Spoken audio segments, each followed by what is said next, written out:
welcome all to Bullshit and Bourbon. Tonight we got Taylor, myself, Mike, and Jeff, and Drew might be joining us here in a minute, but if not, we'll continue on. But good evening, gentlemen. Good evening. How you doing, Michael? I'm doing good. What have you been up to this week, Taylor? Getting ready to leave to the Philippines. We leave on Saturday. Oh, damn. What are you doing down there? We are going to go to El Nido, then Cebu, and then we're going to go up to my mission area with all my kids. Oh, okay. You're just going to visit? Oh, yeah. We're just going to go and go way up into those mountains. Well, careful. There's freaking terror cells there.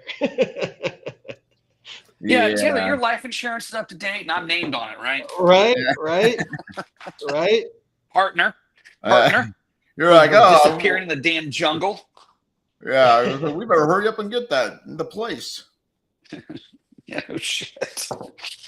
All right. So, you'll cry the tears in all that money that you get from me. Oh, everybody's saying there's no sound. Yeah, hold on. Let's see. Oh, well, I can hear it. I know we can hear it, but it sounds like other people cannot hear it. But we can't see you, Jeff. Are you off? Yeah, I'm off camera. Here, let me restart the screen. I'm doing shit. What are you doing? Right now, cleaning out my closet. But also Carrie's in the room working on stuff that I normally set up in that's private enough that I can actually get my camera up and stuff. So figured just do this. Nobody needs to see my mug anyway. Oh shoot. Am I here by myself? Oh no. Mike. I'm here by myself. I wanted to see if I just rebooted everything. I wanted to see if that will bust it loose. Oh. He says, never mind, his phone's messing up. So, all right. Hey, cool. I did all that for nothing. All right. So, Jeff, what are you up to, man? At this exact moment, I'm folding laundry. But, this week, got a really busy week ahead with all the stuff I do with Taylor. And then I got some stuff going on with my other business. And hoping I catch some of the balls that are in the air. That's about it. Jeff's going to be a rich man here soon, so I'm working on it. Hey, you don't say working on it. It's going to happen. All right, fine. Yes, sir, spiritual mentor. It's going to happen. You got to manifest it into reality. That's what they say. Okay, well, I'm going to manifest you not getting kidnapped in the mountains. All right. That's definitely a good thing to manifest, is not getting kidnapped by terrorists in the Philippine mountains. Yes. Well, that would actually suck to be like, shit, I paid to come here. No, oh, damn it. So stupid. Like, shit, I should have picked somewhere else. Anyway, continue. Well, I was going to say, just as far as what I've been up to is just been doing this DeFi thing. I've been working on the cabin a little bit, making sure everything's ready for winter. We got our first snow last night. Oh, wow. And been working on this crypto thing, and my hold that I've been just stacking on. It's called Casper, and it's just been getting beat down. But today it came out and chose violence. It's up 145% in 7 days. Today it got up to where it was 120% at one point, but I made 98% today. So it bumped it up into my top hold above Aerodrome. And nice. I've been doing the DeFi, and with that initial investment of 10K, I'm averaging for the past 12 days, I'm averaging $100 a day. So I'm making 1% a day return on investment after fees and all that stuff. That's pretty damn great. Yeah, no, I'm pretty jazzed about it. Pretty jazzed about it. I bet you are. Well, and the awesome thing is it compounds. So it's not, as I'm making that money, it's not like it's, down the road, I get it. I get it right now. So I can roll it right back into an investment and, get it making money. And it doesn't seem like a lot, but 1% and 1% and 1% and 1%, after 3 months, you've almost doubled your money. and you've been investing that, and that's been making interest, that compounding interest. So I know I don't have to explain it to YouTube, but I'm just, kind of speaking to the ether out there. What is it? Yeah. Is it Benjamin Franklin said it was the eighth wonder of the world? I think something like that. Oh yeah, Compound interest. compounding interest. He did say that. So all right. Well, other than that, we can jump right into it if you gentlemen want. I wanted to talk about Trump, and obviously he won the election, both popular and electoral college by a hefty margin, and he started making his cabinet picks, and he's done quite a few. I'll rattle a couple off, and then kind of give each of you guys a chance to kind of chime in. But Secretary of State Marco Rubio, Secretary of Defense Pete Hegseth. He was a military officer, a major, and he's also a Fox News commentator.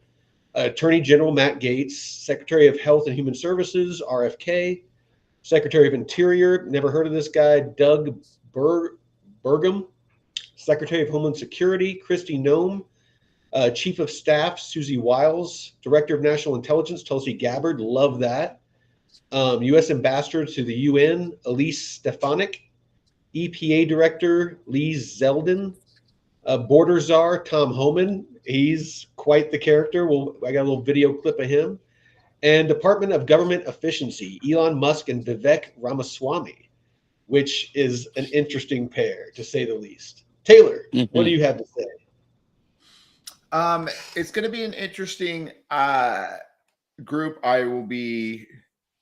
I don't think RFK is going to get appointed by the Senate. I think the pharmaceutical companies will make sure that doesn't happen, and they'll buy off the senators that they need to get it happen, because we know that the Democrats won't put them through, and all they need to do is find 4 or 5 senators to make that happen. So, and I'm going to be very interested in see what happens on these other ones. But anybody that's going to challenge the corporate America just won't get through. We can't hear you, Mike. You muted your mic. Yeah, sorry. I was stoking the fire. Didn't figure people wanted to hear all that banging. No, I would agree, Taylor.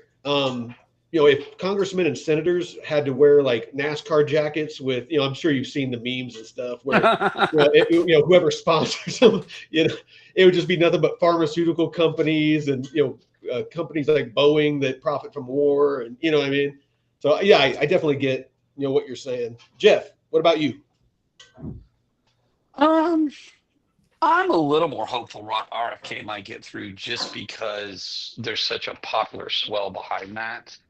And it's a very, although it's hilarious today, what was going around the internet with him on the jet with Mike Johnson behind him, and was it Eric Trump, I think, or I don't know which Trump son it was, Trump and Elon, and they're all eating McDonald's.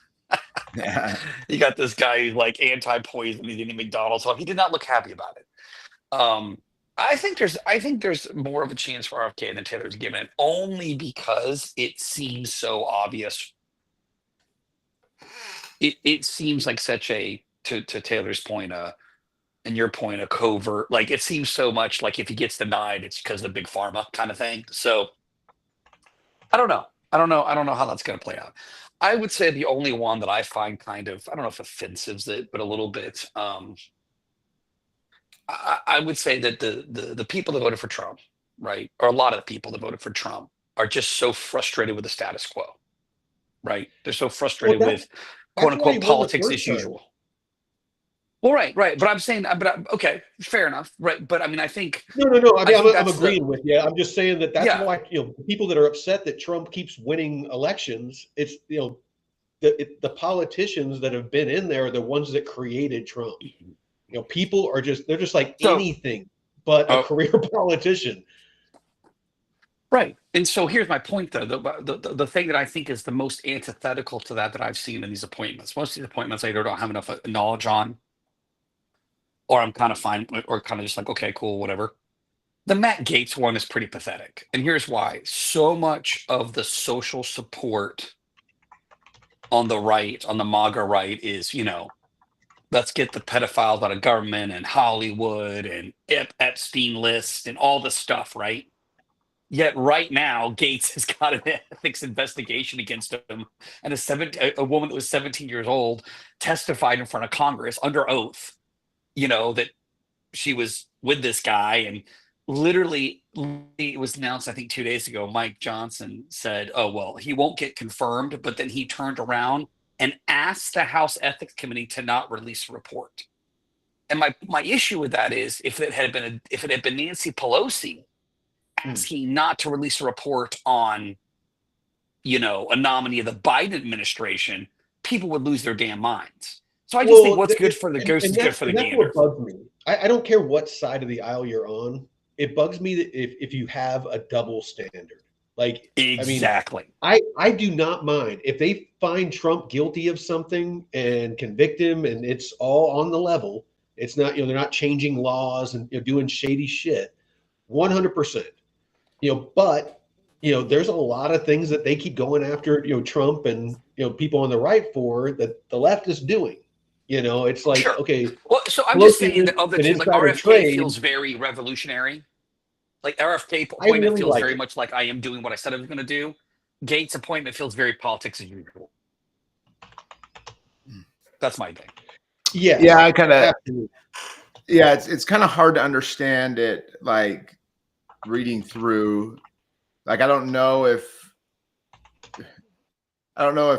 Trump doesn't know about this. That he's. He's accused of it. Like it's not. Sure, he may not be guilty. But he does. There are multiple people that saw, at least on here, that they were at a party doing cocaine, ecstasy, and cannabis with a 17-year-old girl. Yeah, in the Bahamas, supposedly. Yeah. Oh, that's Matt Gaetz? Yeah.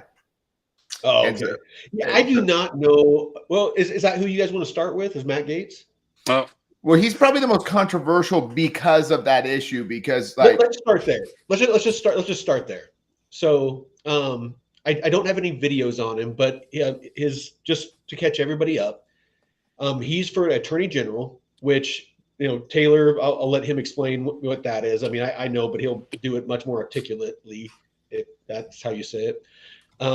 That's why I want him to do it, indicating a focus on using the Justice Department to align with Trump's political interests, potentially influencing legal actions against political adversaries this is what Grok is saying, and defending Trump in ongoing legal battles. I asked Grok who Trump's current cabinet picks are and what they hope to accomplish, and this is what it gave me. So, Taylor, what is the Attorney General, and what do you think that, from what you've read, because you're very up on current events, what do you feel that Gaetz is wanting to accomplish as Attorney General? Well, and I don't want to throw Gaetz under the bus in the sense of like, he hasn't been found guilty of anything. So Attorney General's job is basically to issue opinions to, the state agencies on what the law should be under certain situations, proposing legislation for what the government should be doing to help fight crime, and more importantly, it's the job to defend and uphold the Constitution. And so you have all these things that he's supposed to be doing, but I personally, the people that I know that are very for Trump, one of their biggest issues is this issue where they feel like underage exploitation of children that is going on is not being prosecuted. It is not being pursued. And there is allegations out there, and and according to what when you see Diddy, when you see Epstein, when you see these individuals that are running kind of these sex rings, and there seems to be something going on trying to hide what these people are doing. the attorney general would probably be one of the key people making sure that gets prosecuted. Well, if Matt Gaetz does have allegations against him, and they are true that he was having sex with a 17-year-old, if there is some kind of deep state that is out there, they're going to use that against him. They'll make sure he doesn't get prosecuted, but they're going to use that against him to make sure he doesn't go out and prosecute the people that they're trying to protect. So, I don't One know. more thing to add to that: the guy that you're right, he has not been proven guilty. However, the guy that he was with has been proven guilty, and so it's kind of like Trump and Epstein, right? He could have not done anything with Epstein. He could have done something with Epstein, but if you had to pick, problem. Well, real quick, Jeff. Right. I mean, that's the problem. Is all these you have people on the left saying that Trump was on Epstein's plane, which it looks like he was. But where was the plane going? Planes go. Right. It's not like it's on a rail that only goes to Pedo Island. I'm sure that plane went a lot of places. So people keep saying, "Oh, here's the manifest with Trump's name on it," but they conveniently block out where the destination was. It could have been going to Paris. It could have been going to London. It could have been going to Hong Kong. It could have been going anywhere. 100%. But the same with the other side is you have the right saying like, oh, Clinton's on there and all this, but it's like until there's actual evidence that comes out, like factual evidence, I'm holding out, on saying who's guilty and all that. So 100% agree. I just wanted to put that out there. My complaint actually isn't about. I mean, I don't know enough about Gaetz to complain about Gaetz. Really, my complaint is more if it was us, right? So, Mike, you're now president, and I go, hey man, there's I think there's two guys that would really, really do a good job for you. Guy A and Guy B. Oh, by the way, Guy A's under investigation by the Health Exit Committee and may or may not have slept with a child. Just pick Guy B. Like my frustration is not the actual truth, because quite frankly, we'll never know the truth, because if the Republicans accept the truth, automatically the Democrats don't, and vice versa. My point is you can't find a person that's just not been, that's above reproach. There's no one. You know what I'm saying? Like, pick Taylor Willingham. Like, there's nobody that you can pick, because I feel like you don't want to. Here's the thing: I don't think Trump can afford to waste political capital on shit like that. Well, I think what happened, to be honest, is last time he had. Because the president has to pick thousands of people for different positions. Sure, and it's really there are people doing it for him. I watched the interview with Joe Rogan, and Joe Rogan actually asked him what you're talking about. And what he said was that this time around, he was wanting to, because last time everyone was just like, oh, you got to pick this guy, you got to pick this guy, you got to pick this guy. And he just took everybody's advice. And you saw what happened. He was always firing people because, he felt like they weren't doing the job that he wanted them to do. And this time around, he's saying that he's taking the time to pick his own people. If that's a good thing or a bad thing, that could, that's what we're here to talk about. But that's what is going through his head and what he's doing right now. I agree. I wouldn't have picked Gaetz. The little bit I know about him, there's too much controversy. Hey, Drew, and it's not his fault that the guy looks like a villain. Yeah, he does. Hey, the giant head. The giant head. The eyebrows. The eyebrows. Yeah. I mean, you're like, what the hell, dude? Hey, hold on. Get those things flat. Hey, I think Drew's joining us. Can you hear us, Drew? Maybe not. All right. Well, he's here, but I don't know if his mic and his camera's working. So I think he's working on it. So we'll continue on. All right. Well, I think that's enough on him, because I really don't know a whole lot about him. I was digging in on some other people. Who you guys? You know what? Let's. Tell me why you like this. Tulsi so much. You're in the military. Why do you like Tulsi? What's your feeling? What's your take on her? Tulsi, I would have voted for her. I was telling Taylor this a while back. Back in 2020, when she was debating Biden, for the Democratic nominee, I was actually looking, if she would have gotten the nomination, I would have voted for her over Trump, to be honest. I love that she's a veteran. She's, a smart, intelligent, strong woman. She's hot. Is. Oh yeah, Yeah, and she has that rogue thing going like X-Men with the hair. Yeah, But maybe no, that's but she, it, Michael. That might be it because we watched X-Men like crazy. Maybe it's yes, that little yes. streak in her hair. That's There's the Drew. thing I that- can see Oh. Drew now. yeah, Hopefully, There he can you is. hear me? yeah, we I can can hear hear you. you. Okay, hear cool. you. Okay, Hey, Drew. So all right. yeah, Tulsi she has a top secret security clearance. She's working with special ops. She's a lieutenant colonel in the military. She was a senator. She's pro 2A, freedom of speech. She is for less war. There is nothing that I do not like about that woman. Looks wise and her principles. Nothing but fucking good things to say about her. So I'll turn it over to you, gentlemen. Well, I'll go. So I'm 100. Yeah, I think she was a great pick. I mean, you could put her pretty much anywhere. She's the shock of where I cannot understand why Democrats did not 100% go after that woman to. She's a minority. She's a woman. She's a veteran. I mean, that's like a silver freaking platter. Yeah. Yeah, they screwed it up big time. Yeah, I mean, because she would have. She No, been she said almost- uncomfortable things. She didn't want constant wars. She didn't want what Anthony Blinken's wet dream was, which is World War III. She's a wrench in their plan. That's actually really a good point because it feels like the Democratic Party is the old Republican Party. It really feels like just like looking at everything, it's like, okay, that's where all the money goes now from big pharma.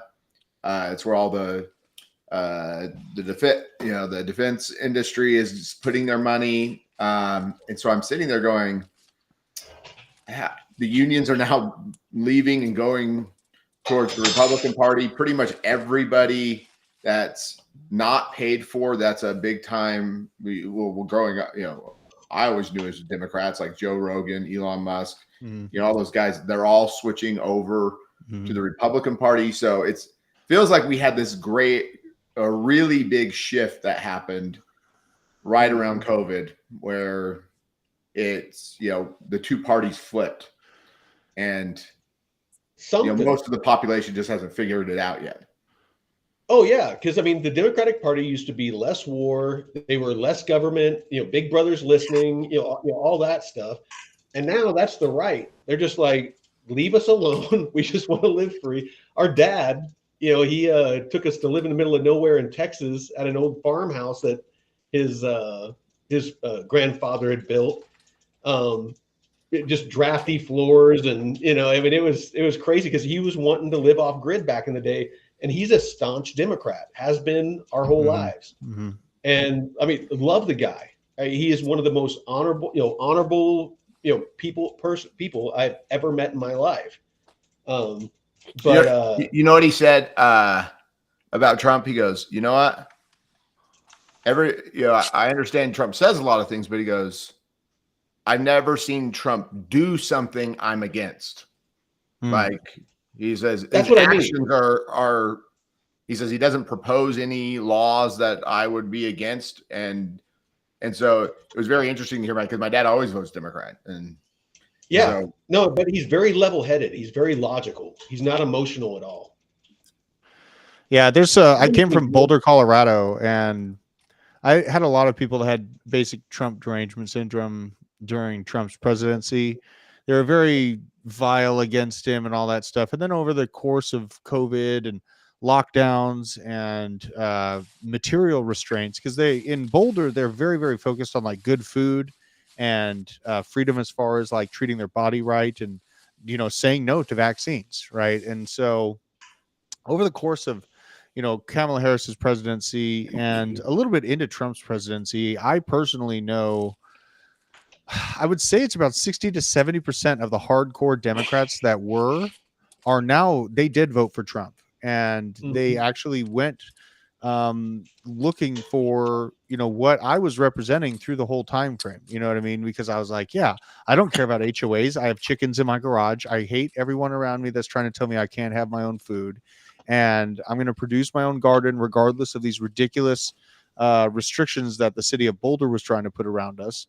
And people started to wake up to that. And and so I would say that from what I've seen, I really earnestly don't know if even the losing amount of votes that the Democrats supposedly got is even real to begin with. Like, I feel like they even had to arbitrage to get the sad numbers that they did get. I think that it's much smaller of a contingency that supports them in reality. And this combination, this mega team that Trump has put together, I am hopeful actually doesn't even stick with the Republican ticket. I hope it goes and makes a third party, a patriot party for itself. That's what I'm hopeful out of all of this. That'd be kinda Honestly, cool. I would love. I'm glad you brought that up. I would love a third party. A party in the middle. A viable you got, third party. you got the ridiculous right that's the Republicans, the ridiculous left that's the Democrats, and then you got the majority of people in the middle that's just like, we just want to be left alone, less taxes, less war. We don't want to worry about our kids going off to wars, and we just want less stupid shit. It's like we want it like it's the 50s. Not necessarily the policies and stuff like that, but just everyone could afford a home, and groceries were affordable, and your kids could run around outside without getting shot or freaking kidnapped or whatever. It was a more wholesome time, and that's the America people want. So, Michael, I got a nice picture of you. Found it. What's that one? From way back in the day. Oh, that was when I was working at the ski resort up at Alta when we went to go visit Mom. That was when I was that's Michael about 20 years ago. Oh my God. Yeah, I was a DJ, and I had just gotten out of the Army the first time, and I went to go work at a ski resort called Alta in Utah as a lifty, and I was just a total DJ, and I grew my hair out. I was a stoner. It was just like total chaos, but all I did was ski and work out and freaking party the whole time. Sounds like an awesome life, dude. Oh yeah. No, everyone's got to do it, man. You got to get it out of your system. You got to do it. You do. Well, That's should we great. dive into Pete? I got Pete Hegseth when he was on the Sean Ryan show. I got a little clip if you guys want to see that. Yeah, absolutely. Absolutely. All right. Let's pop over to that real quick. I was going to save this to the end because this is what I'm most excited to talk about. But let's talk about the War on Warriors. Let's talk about the book. Where are you going with this? Well, the idea of the book, I would say, I wrote a book about education. I've written some books about politics. And by the way, it just didn't feel like the right time to kind of assess where we were in the military, especially after 20 years of more or less ongoing combat. And it takes a while for the dust to clear and to get a sense of like, hey, what happened? But then things, under Obama, but really after Trump and then in Biden, you start to look around and you say, wow. And it happened really fast. It happened slowly and then it happened fast. You start to realize this institution that I love, that I gave so many years to, that you gave so many years to. And I say that humbly because I did far less than so many. I did my one little thing that as part of a bigger effort over 20 years. But this institution's going sideways. It doesn't, and you hear time and time again.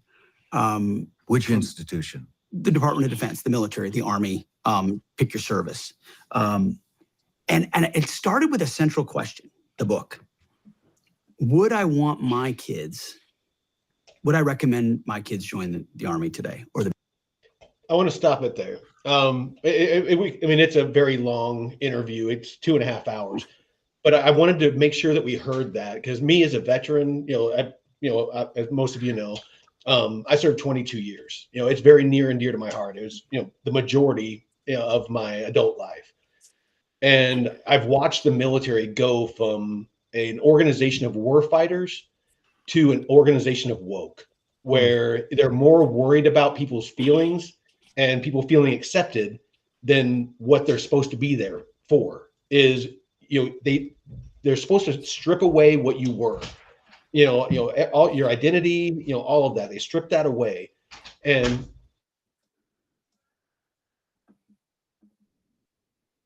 we got Michael got froze. You got Tesla.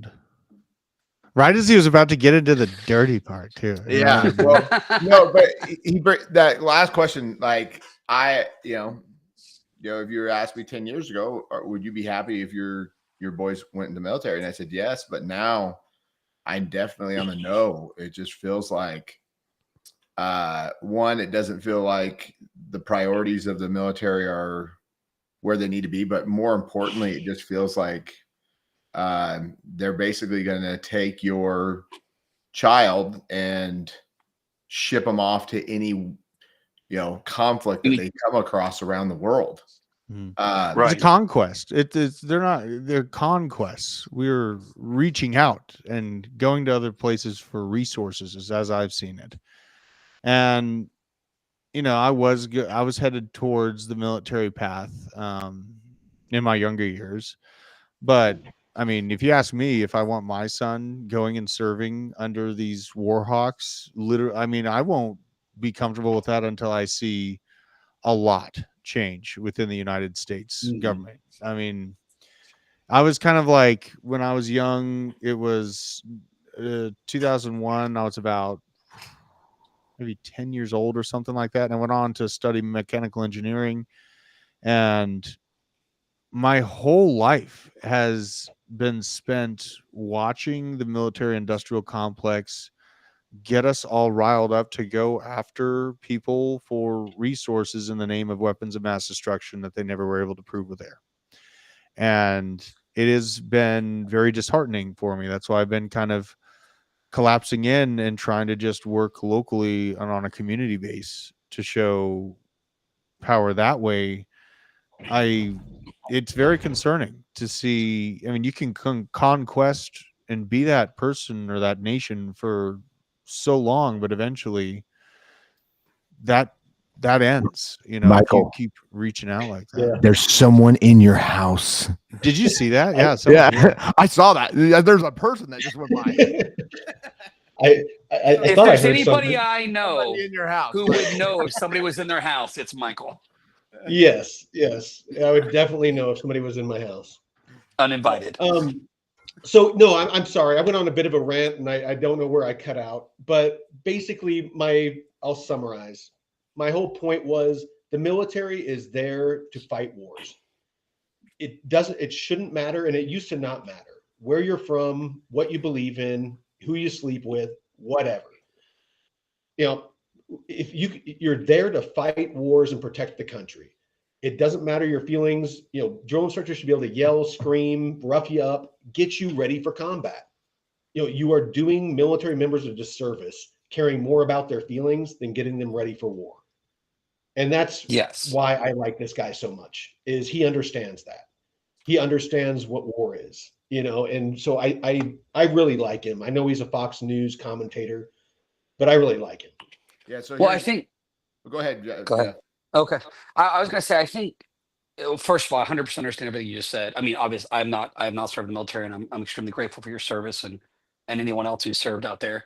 But I think as a Gen Xer, and I don't know how far down this goes south of my age, but as a Gen Xer, I feel like sometimes we're the last, we're still the generation that, like, we're 9 years old going to Top Gun, right? Or like, I don't know if the generations below us have the same reverence and respect for the military, the same sense of history. All right. I mean, my grandparents, who have all passed now, right? But my two grandfathers fought in World War II and saw action. And like, there's just sort of a reverence there that I think is missing. And I think the military, I think the woke thing this week was a huge misstep, but it's also a problem that, like, you can look and they keep having to lower their physical fitness standards. They have to keep lowering their test score standards because they can't get enough people. And I think one of the reasons they can't get enough people is because whether you're fit or not, or whether you're really smart or not, most people feel the way that we've just expressed on the show, which is you're taking our young men and our young women and you're shipping them around the world to die or be maimed for bullshit reasons, for things that are really, really decided by in back rooms with cigars between very powerful politicians and very powerful, heads of industry that are going to make money on it, and everybody else just gets to be the fodder for the cannons. And I don't know how you reverse that. I honestly think that people at a minimum need to be like this gentleman who know what war is. They've seen war firsthand. You know, they know how ugly it is. They know about collateral damage. You know, they know that, you know, sending a Hellfire missile or, you know, sending, you know, different munitions into a populated area, that there's innocent people or potentially innocent people that are going to get killed. They need to understand that, not just, you know, like, oh yeah, that happens, but seen it, you know, smelt it, touched it, you know, experienced it. It goes to a much deeper level. And, you know, I think if they've either been there or their kids are going to have to be on the front lines, they might take pause. You know, they might think about it a little deeper before they, you know, say, hey, let's go to war, if they know that their kid is going to be on the front line. I mean, when's the last righteous? I would say it's World War. I'm not saying we shouldn't have been in some other conflicts, but the last war that we absolutely, there's a reason why so many movies are made by World War II, right? Why it's called The Greatest Generation. And part of that because of such a clear delineation between good and evil, right? And we won, of course, that helps. And of course, there's still a lot of horrible, heinous shit that happened. Well, we're right? not The speaking fire. German or Japanese, so yeah. We're not speaking German and Japanese. Now, granted, we got, you know, we obviously had the nuclear bomb issues. We had the fire bombing of Dresden. A lot of horrible shit happened. I'm not saying it didn't, but I feel like, you know, I guess you could say Iraq War I, even though we only went there because Kuwait had oil, but he did roll into another country. But the reality is, I mean, I have a 14-year-old son and an 18-year-old daughter, and man, none of the stuff I'm seeing right now is worth my kids' lives. Now, somebody wants to land on our shores, I feel like they sign up, and I'll sign up too. And I won't do much good, but, you know, cook rice for people or something. But I'll, you know, I think we really lack a vision and a purpose to get what we need from the younger generation. And at the same time, we've really done a disservice to the reputation and the value of our servicemen and women. And so it's not even something that people aspire to anymore. And that's sad. Well, But No, how do you change that culture? absolutely. How do you get that back? I don't know. yeah, one thing that Like I opened said, my mind to the military and to like how big of I just feel like it's just a scam on the American taxpayer right now is during COVID, I watched a congressional hearing where it was some general from the military was explaining the big problem that they have because they could not import enough drugs for the military because they were made in China. And I was like, wait. Our military gets their pharmaceutical drugs from China? We've Like- completely left ourselves exposed through globalism, and we need nationalism. That's what we Yeah. need. That's the ugly word that we they need a made so good, scary. solid period. Yeah. It is. That's what we need. We're sitting here going and gathering resources from other nations, shitting in their backyards rather than producing in the United States. And this whole globalist movement over the past 5 decades has left us vulnerable to relying on China for our medical, for our construction material, for our electronics materials. And that is where we can end up being the big losers on. And, you know, the whole World War II situation. Yeah. I mean, you know, the Nazis, they killed a lot of people.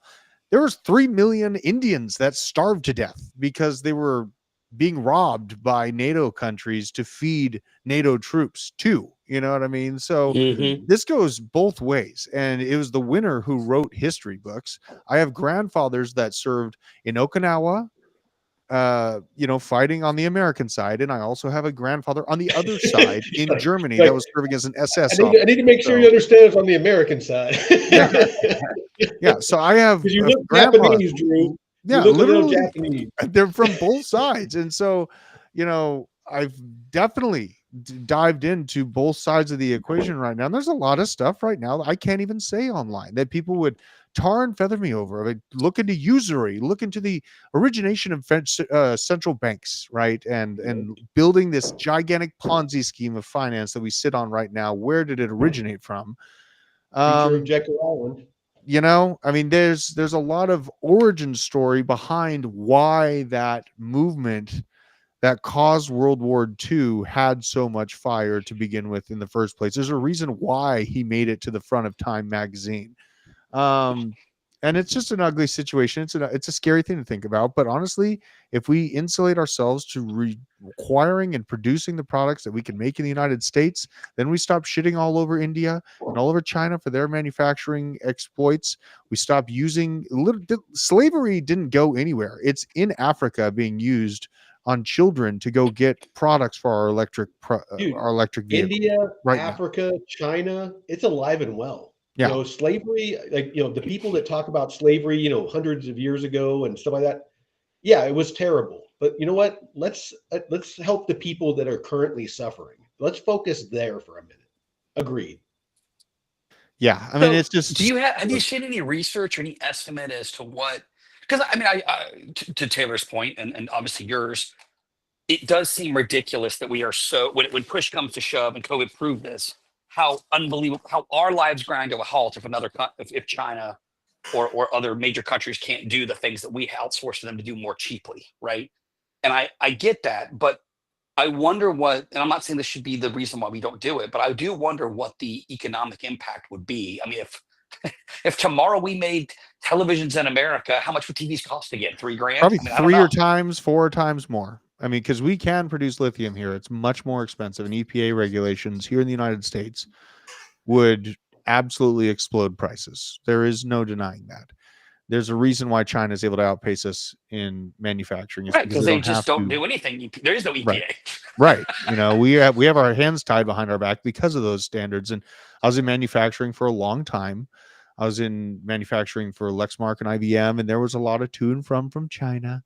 And there was a lot of places they were able to skip over certain regulatory needs that we couldn't do here in America, that they would just rather have China do, and then send us back a 10,000 pound bag of this powder that was damn near impossible to produce without destroying the environment. They were able to do it so easily and cheaply. Then we get the raw material and we run it through our machines and we call it made in America. There's so much that we need to change about this. And, you know, it's the consumerist mentality is what's dooming us. The more we need to consume and the more that we require, we're digging our own grave with that. And I don't want to get on too much of a rabbit trail, but that is, you know, there's deeper roots to what causes that. And we're a debt-based society. I want to. Oh, go ahead. I want Sorry, to talk about another pick. We're getting off track here. Yeah. No, you're right, Taylor. You're right. You know what? Let's jump into RFK. Let's make America healthy again. Wait. I want to tell a story about this Kristi Noem one. It's an awesome story. All right. It's you tell the story. I'm gonna pour me a little more drink. It's that chick right there, the Homeland Security one. So okay. They were complaining about her because she killed her puppy. But the story behind it is that her puppy went over to her neighbor and attacked her neighbor's chicken, and she went and got the puppy, took it back and killed it, saying, I don't like the puppy anyway. And so they were complaining about her, going, oh man, you know, she's this type of person. And I was like, actually, that's kind of someone that sounds like I do want for my Homeland Security. If someone's willing to kill their own puppy because it's harassing somebody else, he's like, I respect rules. I respect that enforcement. Like, that's a lady that we need. How's that going to play in Guantanamo? Hey, don't make me go get the puppy killer. I will kill the puppy. Yeah. So she sounds actually like a good pick. I'm actually good. I like the lady for Homeland Security if she's willing to do that. All right. Well, we got about 15 minutes left. Let's bump into RFK because he's a big one. He's a big one. And again, like Taylor mentioned earlier, you know, obviously all these cabinet picks have to get past Congress and, you know, all that kind of stuff. But real quick, let's make sure. Let me know if you can't hear it out there. Promised to pick Robert F. Kennedy Jr. to lead the Department of Health and Human Services and to let him go wild. Kennedy began leading Trump's Make America Healthy Again movement after ending his own presidential run as an independent. He's known for his polarizing stance on vaccines, falsely claiming that they can cause autism and other health issues. As head of HHS, Kennedy has pledged to make major changes at the agencies that he would oversee, including the CDC, the FDA, and the National Institutes of Health. if you want a vaccine, or if you want to vaccinate your children, those vaccines will be available. But I am going to tell the truth to Americans. And the problem with the measles vaccine is that it's a leaky vaccine. It doesn't provide sterilizing immunity. 60% of our kids now have chronic disease. When my uncle was president, it was only 6%, and there's no other nation that has anything like that. Today, we have the worst health care. We have the most expensive. We pay 2 to 3 times what people pay in European countries. Dr. Salim Gowin. So, well, let's go ahead and stop it there just for the sake of time. But I'll give my 2 cents. All the stuff that he says, I mean, sounds good. You know, I mean, it's, you know, our cost of healthcare is too high. I think we can all left and right agree on that. He said that he's not going to, you know, say that people can't have vaccines. You know, if people, you know, he said it, if, you know, people want to get their kids vaccines, they can get them. He just wants the American people to know the truth about what's in them, you know, what potential issues that they cause. To me, sounds legit. Well, in his book, he goes into explaining that he doesn't not make the claim that vaccines cause autism. He goes into why there is some belief that it does, but he explains that the CDC or the FDA has ever done any research to find out if it does. So when people say, like CBS falsely put out there, saying it's false, saying that vaccines cause autism. Mm-hmm. The correct statement is we don't know because our government won't research the question. And exactly what RFK said is when he gets in, what he's going to do is actually put the money to research it and then put the findings out there to allow lawyers to go out and sue companies that are actually causing, because people don't understand, like, well, why haven't lawyers sued? Why don't we go out and sue corporations right now if they're causing all these health problems? Well, the problem has been for years that federal a lawyer, by the way, basically decided what the science was behind anything, and you could never win a lawsuit against a corporation if the FDA or the CDC came out and said, "Hey, this doesn't cause this," or "We don't know." Well, you can't win lawsuits like that. You have to prove in court whatever you're making a claim for. Well, we don't have any ammunition to go after any of these organizations because there's no research behind it. And if you go out and find something, the corporations will just themselves go out and pay some scientists to come to a different conclusion. And their scientists will have a lot more money and backing behind them, and you'll lose every single time. You need like a government agency to come in and say, we've done research, we found out, yes, this stuff does cause these problems, or no, it doesn't. But the FDA and the CDC will not do that. They are there protecting, which he points out in his book, their major funders, which are the FDA. The FDA and the CDC are funded by corporations, not by our federal government. Well, it's to be honest, I looked it up. It's about half and half. So half comes from fees that they get from, like you said, pharmaceutical companies and stuff like that to get their products approved. And half of it does come from the government. But that's a conflict of interest. And not to mention that a lot of people that work at the FDA end up working at Moderna, whatever, Pfizer, Scott Gottlieb. He was an FDA commissioner under Trump and joined the board of directors at Pfizer after his term. Stephen Hahn was a former commissioner, and now he works with Moderna. Doran Fink, he was a staff member involved with the reviewing of the mRNA COVID vaccine, later joined Moderna. Jana Goswami was an FDA employee and same mRNA and moved to Moderna. So there's I'll stop there, but there's a laundry list of people that worked at and it's one thing that he's talked about that RFK has talked about is making it to where people can't go from the FDA, where they're regulators, to going and working for these companies. It's the same thing as generals in the military that get cush jobs at Boeing and stuff after they retire. because they helped them get contracts. There's a conflict of interest. Mm-hmm. I mean, like, So, it's got to be partly due, in my opinion, to food as well. That's why, as you said, they need to study it, because, like, America, it's 1 in 36 kids have autism. In Europe, it's 1 in 144 kids have autism. But the numbers have increased across the board regardless. And here in Georgia, I think that it is actually, because I have kind of a comparison of moving from Boulder, where they're very holistic on their food approach, and they did take kind of the standard vaccinations for the larger degree.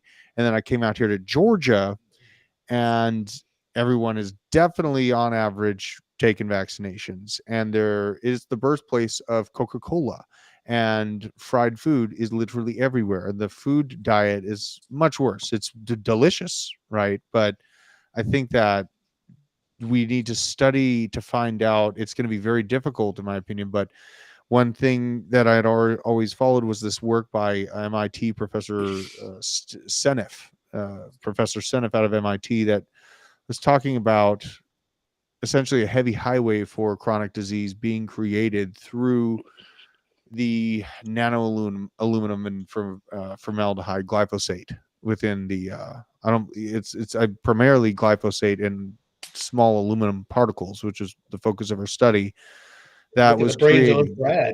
Yeah, and that was, in Seneff's view, the heavy highway for this chronic disease explosion.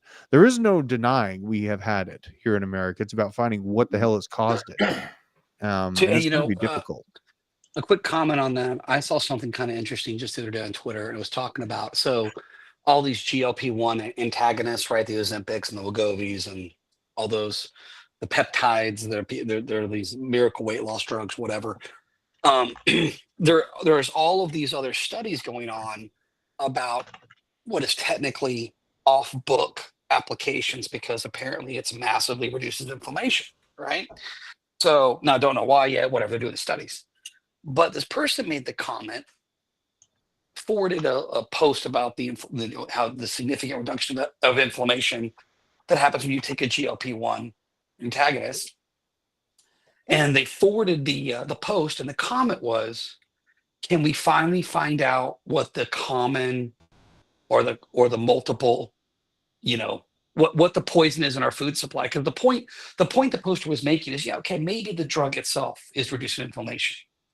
Or maybe everybody taking the drug is eating so much less food, consuming so much less processed chemical crap, especially because the people I know that are on it, they're like, dude, I feel like I just ate Thanksgiving meal 30 minutes ago all the time, and I got to get my protein in. So I'm eating like chicken breast and soup, and like they're eating much healthier because they got to get their nutrition in. Right. And not just chicken, but paying attention to what's in it, antibiotics and the things that they inject into it. Because I think when you're dropping that kind of money, you're more motivated to do that anyway. So here's my point.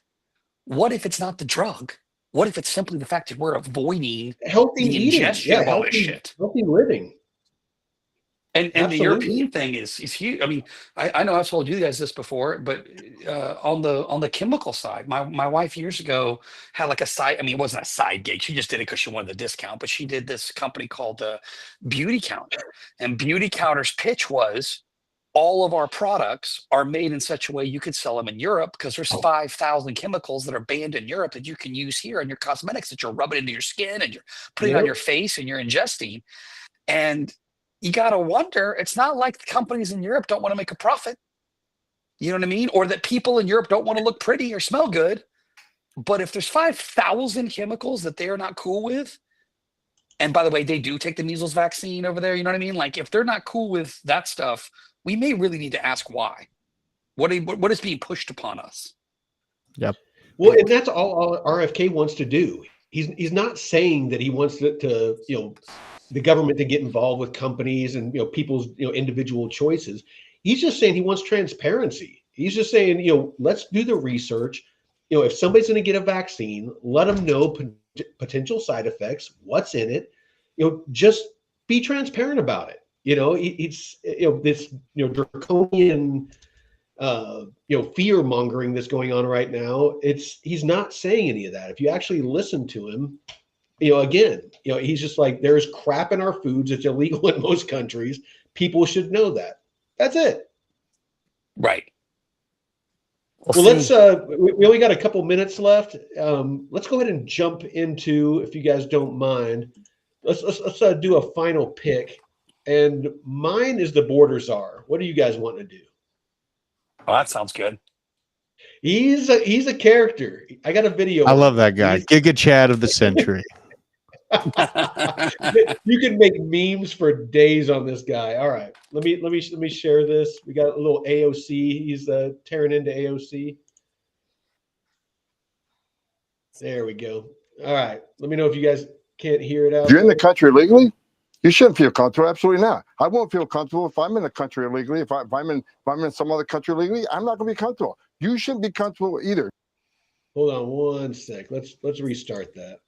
Well, damn, that makes Zero sense. tolerance was interpreted as the policy that separated children from their If I get arrested for DUI and I have a young child in the car, I'm going to be separated. When I was a police officer in New York and I arrested a father for domestic violence, I separated that father Mr. from his Holman, with family. all due respect, legal asylees are not charged with any crime. When you're in the country illegally, it's violation 8 United States Code 1325. Seeking asylum is legal. If you want to seek asylum and go through the port of entry, do it the legal way. The Attorney General of the United States has made that clear. Okay. Mr. Chair, the memo is submitted to the record for review. Inspector General Costello, one last thing. I'll stop it there, but yeah, he has valid points. Yeah. I'm all about legal immigration. They need to overhaul the process. I'll start with that. Yes. Our and we've talked about this on other shows, so I won't go down a rabbit trail. But we can all agree that they need to streamline that process. But he has valid points. He's if you enter the country illegally, you have broken the law right off the bat. You're coming to America because you want a better life. Awesome, great. You need asylum. Awesome. Go to a port of entry, claim asylum, go through the process, respect the process. But we do need to fix the process. I'll turn it over to you guys now. Jeff, go. I don't have anything to say. I think what he said makes perfect sense. You got to fix. I think the only thing is you got to fix both sides, right? I do feel sorry for like the mother fleeing, MS-13 or something, but you can't. I mean, we know this in our own business, right? We've got an incredibly talented person who is here legally for a period of time, and she's an attorney and she works hard. Right. And yet getting her to stay here legally is extremely difficult. And you're like, wait a minute, this is a person that has a professional degree. And I think she's a master's and she's an attorney. She works her tail off. She's paying her taxes, right? She has a perfectly clean, background. That's who you want here. That's who you want. Why is it so damn difficult? You want scientists, you want doctors, you want skilled people. Not just people picking fruit. I mean, people from other countries, can get degrees. They can do other things. It's no one is. So my point being, if the attorney who then works for Taylor, the attorney, and they're like, my God, this is a labyrinthine, insane, ridiculous, time-consuming, expensive process. Yeah. Well, what hope does the average person? Yeah. If a lawyer's saying that, you got the system's fucked up. Exactly. Yeah, I mean, it's interesting. My wife works at a medical manufacturing location. She's one of maybe 5% of the site that was actually able to not have to be shipped here from another location, either within the United States or a medical manufacturer from outside the country. And they do use work visas to make it happen. They can't find a workforce that is focused enough and capable in a tactile sense enough to make the product that she's making. So we do have a problem with the current workforce can't evening here in the United States. And so smoothing out the immigration process for people that make our economy move smoother, that can produce the products, And statistically, people that come through the legal way are exemplary citizens. They have great criminal future. They don't commit crime here in America by average. And, you know, when we're looking at the situation where we have, say, 22 million illegal immigrants in the United States, and everyone's like, how are you going to possibly afford to deport all of these people? Well, I'm sure that the plane ride and the bus rides and all of the transportation and logistics to get them to Delaware or New York or California in the first place wasn't that cheap. It can be reversed. It can be reversed, and the economic consequence from not doing so over the course of 10, 20 years will be exponentially worse than that. So that is something that we need to take in mind, and this is going to be painful. We are going to have to spend money to clear the slate as it is, but over the course of 10, 20 years, it is going to make it so that our mother can retire on a Social Security plan that's actually intact from the company not going broke off of a deficit. So it's painful. I'm glad you bring that up. Well, I'm glad you bring that up because there is pain ahead. You know, everybody was talking about, you know, the candidate they wanted to win.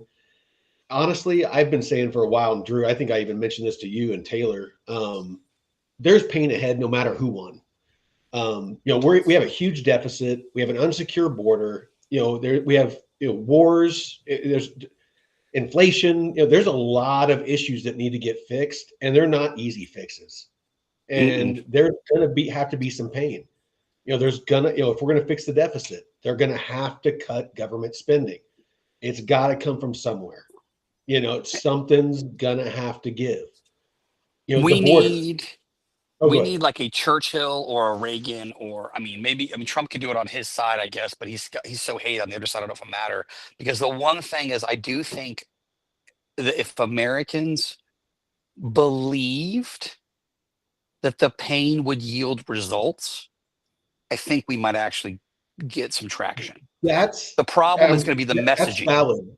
Really quick, Jeff, that's valid. You know, there's some marketing, you know, some PR that needs to be done before they do this stuff. You know, they need to sell it to the American people. But go ahead. Sorry, I just No, wanted no, to no. add that. That's my point. Is just that we're going to need, because it's going to be the geopolitical economic equivalent. It's going to be the economic equivalent of, you know, starting to work out and diet, but not a crash diet, but just like eating better, where, yeah, you'll have a six pack, but you got to stick with it for a year and a half. Well, combine that, you know what I mean? Like, and most people don't, because they feel the pain, but they feel the immediate pain, but they don't see immediate change. And now we have that writ large when it comes to, you know, because right now, I mean, let's just say we start deporting people. Everything gets more expensive, right? Immediately from building houses. Oh to yeah, painting, tariffs. to picking, to You know, fruit, tariffs in the short term, same thing. Right. There's all kinds of stuff that's, and my fear is that we make some good decisions that as soon as the felt pain is enough, we abandon, and that'll do more harm than anything. It's been my struggle. I was gonna make you some, but I had to go into work. Oh, sorry. I was talking to my guest. Sorry, I should have muted. I was just saying, giving up chocolate muffins has been the struggle, the war within my soul. Dude, I had a friend come over. She made frozen brownie cheesecake, like a platter of frozen brownie cheesecake. And my wife just reminded me about this. I've had like 6 pieces. Okay, so that sounds amazing. I'm never going to physically recover from what's going on in my kitchen, but yeah, I mean, it's not going to be without a fight, and we will see. You know, the hope in me is that people internally are not used as useful idiots, as we saw with the Summer of Love riots, and that the weaponization of this emotional time frame that America is about to go through, weaponized on our city streets. That is something that I'm, you know, hopeful doesn't happen, and it's going to be a lot of pain. And yes, the prices of things are going to go up if we have to deport, like what it looks like we're going to have to do. If we're going to have to insulate our production to the United States, it's going to increase prices. And I don't know how else to say it. Like, and honestly, it's lock and step. We're statistically riding the same CPI process that America experienced from 1968 up to the mid 80s. And if it keeps following that pattern, mortgages are going to go to 15%. Homes are going to be $450,000, $500,000. Yeah, double digit interest. And mine and Taylor's parents talked about it. It was crazy.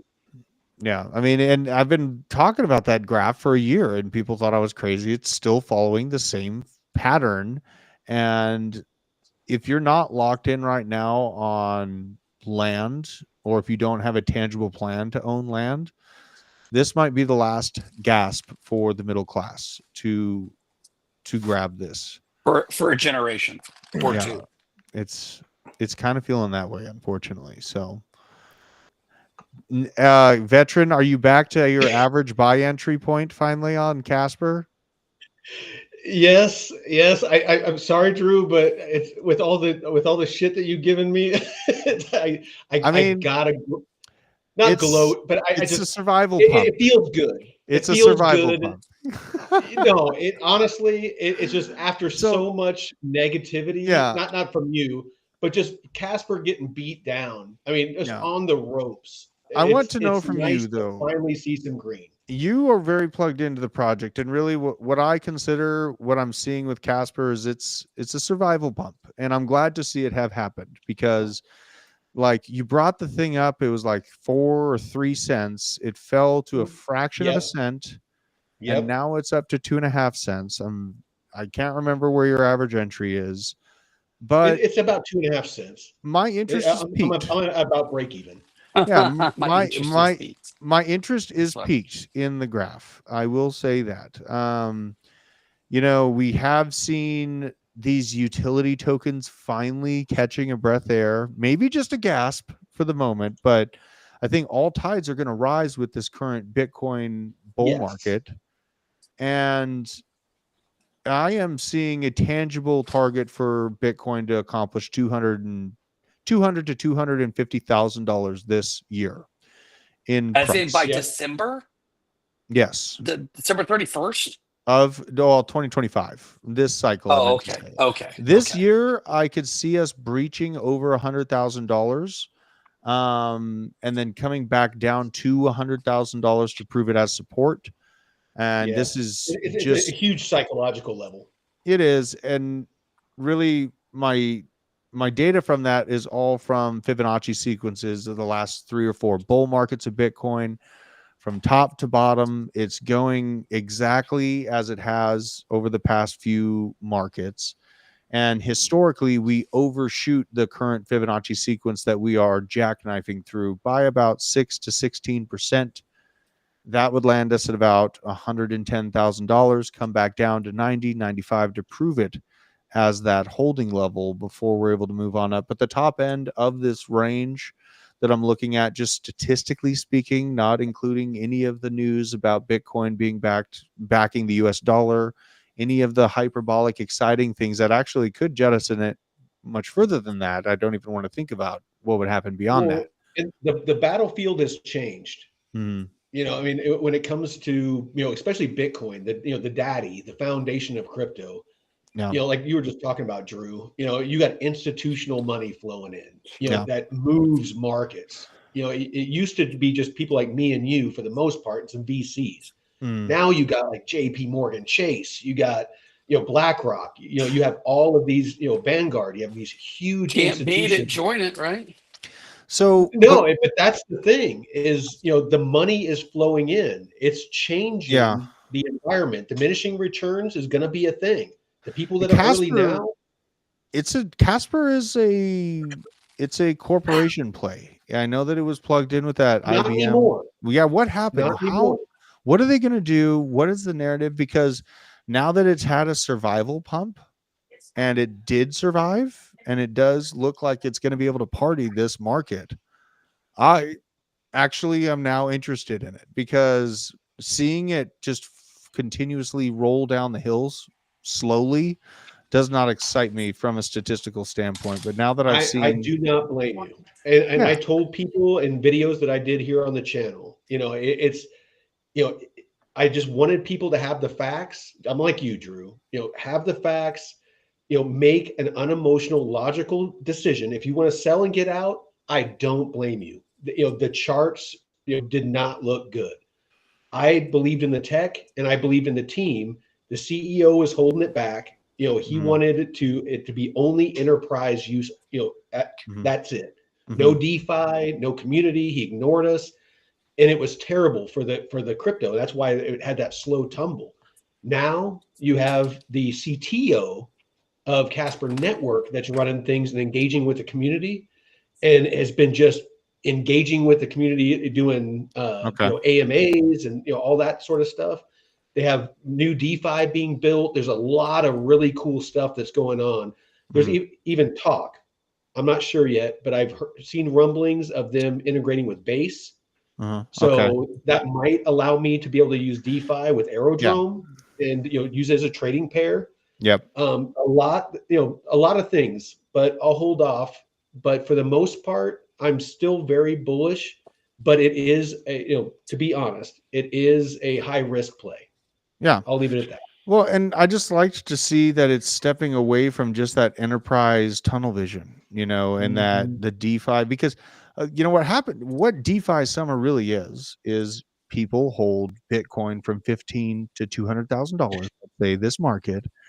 Then they roll it into a DeFi play to earn yield on it because they don't want to necessarily put that amount of Bitcoin value at risk. And it happens every cycle. Bitcoin pumps hard and then they lock it up in some protocol where they can earn yield on it. And then these DeFi plays and these the values locked within high yield farming locations, essentially. TVL. Yeah, those turn into absolute chaos. And so those are the types of projects. And I love that. And so except when the platforms go down, you know, whenever they go under and take everybody's. It doesn't matter. Look at Solana. Solana goes down 13 times. It doesn't matter. It's breaking all-time highs next week. Real quick, I got a quick question. So is it, because I'm, again, as only someone who sat on the sidelines on all this, shame on me. Does the Bitcoin pump, as the granddaddy, the Bitcoin pump always precedes sort of the meme coin, shit coin pump? No. Well, historically, meme coin pump usually comes at the very peak of the bull market. So that statistic actually shows that we're at the all-time high, right? So if you want to go off that, but really what I've seen happen in meme coin culture is that meme coins are essentially the NFTs of last cycle. Last cycle, we had this NFT explosion that made little to no sense. It was pictures. Right, the pet rocks. Yeah, and... cartoon monkeys. And, you know, it was ridiculous. People were like, you know, for hundreds of thousands of dollars, they were buying basically pictures of cartoon monkeys. Yes. And I buy that over a picture of a pet rock, but go ahead. Yeah, the NFT cycle, I mean, I think NFTs will come back to a degree, but I think meme coins, Bitcoin, and DeFi are going to dominate this cycle. I think that meme coins, especially now that you have a Department of Government Efficiency, Doge, leading the helm, it's really going to turn into something that no one believed possible. I do think we'll see idiotic things like Bonk hit $10 billion market cap this cycle, and it's not going to make any sense. Bonk? Yes, Bonk. It's ridiculous. I don't own any of it, and I just know where it's going. It's hitting insane amounts of volume. But I really feel like meme coin culture, it's where retail is going, and we even see some trusts, you know, I think it was Roth IRA funds that are now giving access to these meme coins, which is a terrible idea in my opinion, but they're giving access to them and they're becoming more mainstay. And so, you know, I like AI plays. I like things that make a lot of sense, but I cannot deny the amount of volume that I'm seeing on meme coins, and I own some of them, and they make stupid amounts of money on them. So exactly. I mean, that's the thing is, you know, you can't ignore it. You know, the culture, the community. That's what I was talking about before. Is, you cannot ignore the community of your ecosystem. They Yeah. are, they're the social media engine. They're the marketing, behind. It's free marketing. It basically, they own your token or they believe in your project, and they're out there preaching to the world about it. The more you can engage, I mean, the new CTO or the CTO that's been with Casper, he's been the only voice, and he's the one that stabilized the price by coming out and speaking. I mean, on social media, on X, repeatedly, was doing AMAs almost daily, and was just talking about, listen, this is what's going on, this is what we're doing, this is our roadmap, this is what's next, this is who we're working with, and just rapid firing. And you've seen the results. You cannot ignore the community. Yeah. The community is what, and memes are the the petri dish that prove that. There's nothing behind a meme. It is nothing but community and hopium. That's it. I'd be remiss if I let this podcast in without saying, right before I got on, Roaring Kitty posted the GameStop sticker with a rocket ship next to it. Yeah. Absolutely. I mean, who knows if that's about to do a thing again? Yeah. Well, and you think about all the Wall Street bros that have watched BlackRock open up ETFs to Bitcoin. Now crypto is in Wall Street. There is no denying that crypto has made its way to Wall Street. And those funds, those managers within the funds, you're darn right. They're sitting there late at night on Solana, on freaking Phantom, adding terrible tickers. And it's just what's happening right now. There is no denying it. But we have to keep in context, Bitcoin accomplishing a $250,000 price point, let's say it does hit that level. I'm not going to be surprised to see the top 10, to be able to be in the top 10 as a crypto project at the peak of this cycle in 2025. These projects are going to have to breach $200 billion market caps. And wow, that is being conservative. I am being conservative when I say that. And so, I made great money last cycle off Bitcoin and Ethereum, but this one, I am heavy down the list on all those other ones that are at the $4-5 billion market cap. Well, let's do this real quick. I want to wrap it up. It's getting late. I still need to have some dinner. I got a steak I've been dry brining for 24 hours that I need to get to. Unbelievable. So Drew, closing thoughts, about anything, about Trump's picks, about crypto. Mine's going to be about crypto for sure, but closing thoughts. We're entering the era of a new American order, in my opinion. I think that what we're going to see is the fermentation of the Patriot Party out of Tulsi Gabbard, Robert F. Kennedy Jr., and Trump.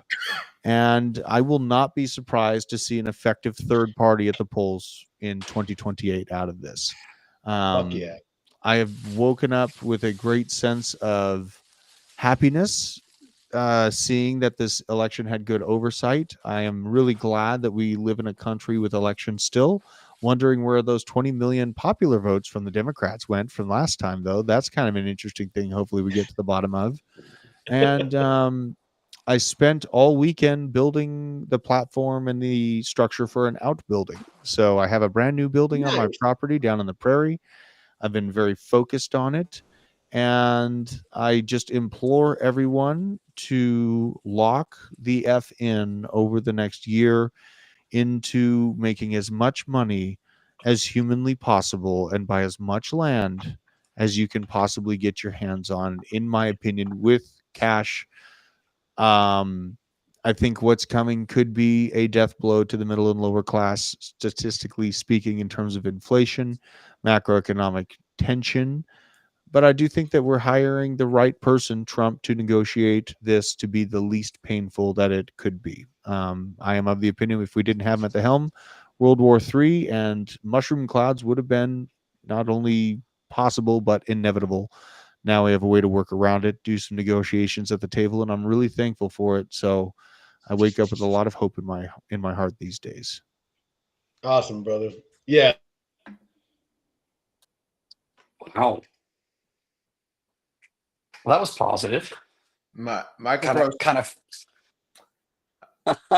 Jeff, go Michael ahead. froze. Well, I don't think I was. I really like that summary, and I hope he's right. There we about, go.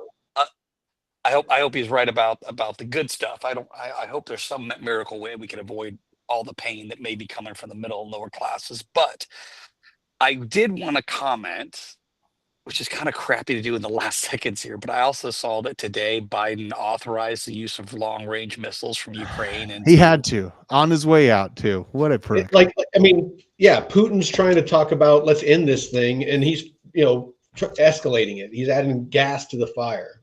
I mean, just so stupid. Like, what are you doing? My goodness. Talk about a lame duck. I mean, that might be the lame duck move that ends the world, right? So I don't know. That kind of pissed me off to see, because it's like, not to mention, I'm not sure where I sit on Ukraine. I don't think I kind of think Putin's an asshole, but I do think he's an asshole.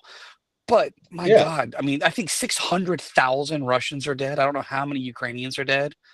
All for what is really just a chessboard piece. It's just ridiculous. It's a proxy war. It absolutely is. And I'm just going to say it. It's a proxy war. It shouldn't be happening. Not like this, at least. No, it didn't need to happen. I don't want to get on a rabbit trail, but it could have been avoided. Putin basically said, don't build up on our border. Don't put, Ukraine, the largest piece of our border into NATO where you can build up. And they did. They made those moves. And so anyway, literally poked the bear. Yeah. Taylor. I don't have anything. I'm good. My closing thoughts, Drew, at some point, I promise I'm going to make it out there, sit down with you on the couch in Blockchain Basement and help you out on the property. That'd be awesome. Something. Absolutely. Some We're going to dig clearing. some holes. We're going to dig some holes. We need to dig some I'm foxholes. befriending a old Vietnamese man as we speak. Yep. And Punji pit. it's going We to be need some great. punji pits. We need some tripwires. We Yes. need some cameras, some interlocking sectors of fire. We got this. So, but in my closing thoughts is those of you that have not, I mean, almost everybody in the chat is from, friends and family from Blockchain Basement, but anybody that watches this, we usually get at least a couple hundred views. Get knowledgeable about crypto. It will change your life. Don't start throwing money at it. Educate yourself. Watch shows like Blockchain Basement. Drew's a good dude. He's not going to steer you wrong. But make sure you do your own research. When you invest in something, if you're not going to do research, just invest in Bitcoin. It's your best bet. However, if you want to degen, what we call degen a little bit, and get some higher ROI or return on investment, do research on projects. Look at the use cases they're going after. Look at the pain points they're trying to address. Look at the team. Are they doxed? Can you go to their LinkedIn, see what they've worked on? Do your research, find out who's behind it, and you're going to mitigate the risk on getting involved in crypto. I'll end on that.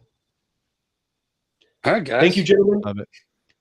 I definitely appreciate you all taking the time, and I definitely would love to have Drew on again. Of course, Jeff and Taylor, always love you that you're here every weekend. Good stuff, man. No, I was glad I was able to make it, man. I was not gonna lie, I was tired. I got a video done right before I came on here, but glad to talk about this stuff with you guys. I mean, we're not out of the woodwork yet. We have a lot of hope, I think, but we got to keep You know on who the else gas. was tired, Drew? You know who else was tired? Who's that? George Washington. Oh, And Trump. I knew you were going to say that. I knew you were going to say that for some reason. How did I You know know what? that you were going to say that? There's people that have real problems, Drew. Yeah, I know. Yeah, That's dude. awesome. Yeah, dude. I mean, this All is a right. special time, so glad to have it. It is. With that, gentlemen, Till next time, guys. Veteran Crypto out.